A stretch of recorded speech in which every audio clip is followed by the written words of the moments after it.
Aktor Atalarik Syah tahu tentang ramai netizen menyebutnya terkena karma dari mantan istri saat rumahnya dibongkar dalam kasus sengketa tanah. Atalarik yang mendengar hal tersebut dari sahabatnya, hanya tertawa. "Oh iya, saya dengar, dikaitkan dengan mantan istri, itu," kata Atalarik, di Cibinong, Bogor, Jawa Barat, Jumat, 16 Mei 2025. "Teman baik saya kirim. Saya malah ketawa. Saya bilang, ya alhamdulillah. Azab mantan istri? Apa sih? Oh, karma," ucap Atalarik menirukan perkataan netizen.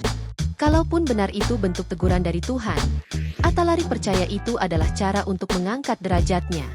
Disebut kena azab, alhamdulillah dikasih azab sama Yang Maha Kuasa. Kalau itu benar azab dari Yang Maha Kuasa, bukan dari netizen, ucap Atalarik.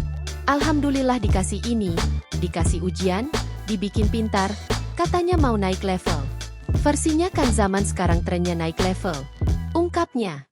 Sementara itu, diketahui sebelumnya, ramai netizen mengaitkan kejadian yang dialami Atalarik dengan peristiwa pengusiran yang pernah dilakukannya pada Sania Marwa beberapa tahun lalu.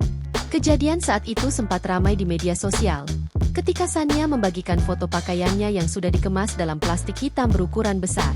Di sisi lain, Sania yang pernah 5 tahun menikah dengan Atalarik pun sebenarnya tak memberikan komentar apapun terkait kasus yang sedang dihadapi mantan suaminya. Download Tribun X sekarang, menghadirkan lokal menjadi Indonesia.